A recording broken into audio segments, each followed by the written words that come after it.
अस्तित्ववाद, प्रकृतिवाद एवं प्रत्ययवाद की प्रतिक्रिया में विकसित दर्शन है।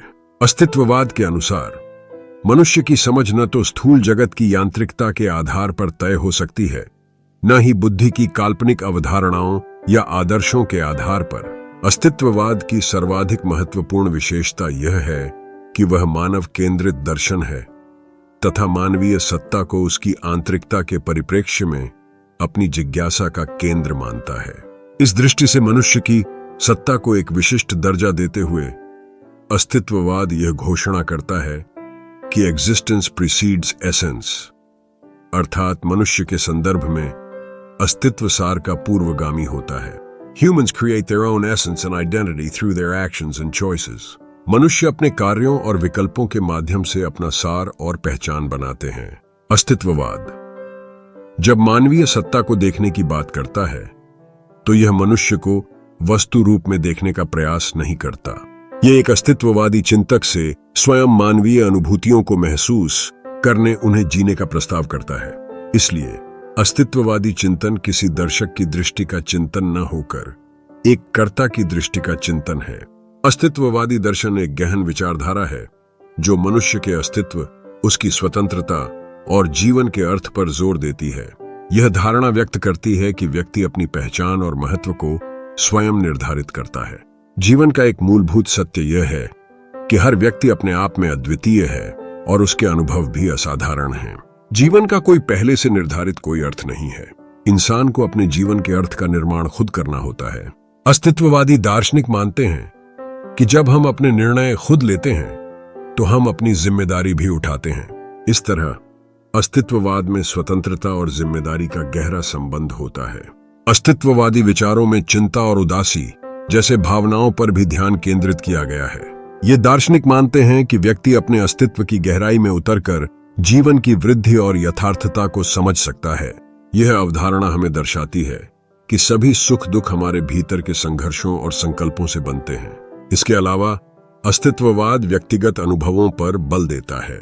यह विचार करता है कि सामूहिक या सामाजिक मान्यताओं के बजाय हर व्यक्ति अपने अनुभवों से ही सीखता है। इस दृष्टिकोण के कारण कोई भी व्यक्ति अपने स्वभाव से अलग विचार विकसित कर सकता है जो उसे स्वतंत्रता की ओर ले जाता है।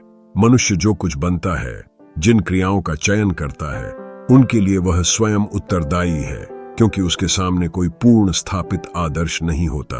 अस्तित्ववाद में नौजिया या की अवधारणा भी महत्वपूर्ण है। जब व्यक्ति अपने अस्तित्व का प्रश्न करता है तब वह वहन करने वाले अवसाद का सामना करता है। यह अवसाद उसे जीवन के वास्तविक और गहरे अर्थ को खोजने के लिए प्रेरित करता है। मनुष्य का यह महान उत्तरदायित्व उसकी सत्ता की आधारभूत स्वतंत्रता से उत्पन्न होता है। मनुष्य चयन के हेतु पूर्णतः उत्तरदायी है क्योंकि वह स्वतंत्र है।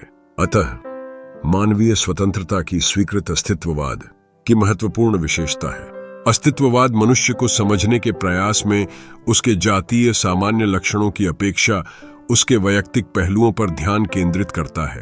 अस्तित्ववाद मनोवैज्ञानिक दृष्टि का इसी आधार पर विरोध करता है कि वह मनुष्य को उसके सामान्य लक्षणों के आधार पर व्याख्यायित करने का प्रयास करता है।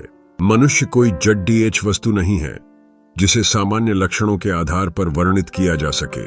प्रत्येक मनुष्य का अपना विशिष्ट व्यक्तित्व है जो अपने अस्तित्ववादी चिंतन के साथ इस संसार में जीवन जीता है। वस्तुतः अस्तित्ववाद का मूल स्वर निराशावादी और आशावादी दोनों माना जा सकता है। एक और जीवन के निषेधात्मक पक्षों पर ही उसमें अधिक विचार किया गया है। सामान्यतः यह स्वीकार किया गया है कि आदमी भाग्याधीन है और चरम रूप से वह अपनी परिस्थितियों में निर्धारित है। सार्त्र के अनुसार मनुष्य स्वतंत्र होने के लिए अभिशप्त है। उनकी अधिकतर परिभाषाएं अस्पष्ट और गढ़े हुए मुहावरों के कारण असंप्रेषणीय एवं दुरूह होती गई हैं। एक अर्थ में इसमें अनुभवों का अतिरेक के साथ वर्णन हुआ है। सामाजिक संबंधों का अध्ययन मुख्यतः मनोवैज्ञानिक एवं दार्शनिक स्तर पर किया गया है। अस्तित्ववाद में तत्वमीमांसा को पर्याप्त स्थान मिला है। फलत प्रत्ययवादी प्रवृत्ति से यह स्कूल मुक्त नहीं हो सका है। यास्पर्स, हाइडेगर एवं सार्त्र में इसके पर्याप्त उदाहरण वर्तमान है। यास्पर्स तो कांट से काफी प्रभावित हैं। दूसरी ओर अस्तित्ववाद एक समकालीन आशावादी विचारधारा है।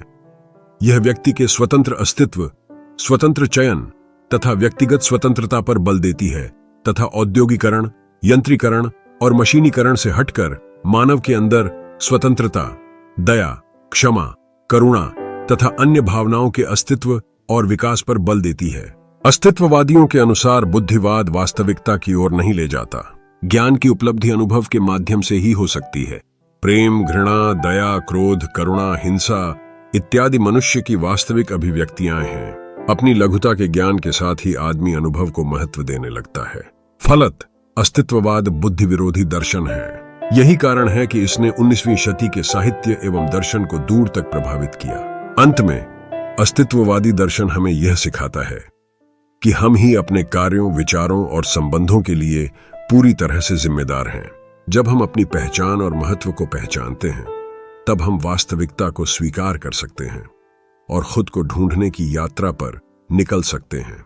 यह दर्शन हमें जीवित रहने की प्रेरणा देता है और हमें हमारे अस्तित्व के प्रति जागरूक बनाता है।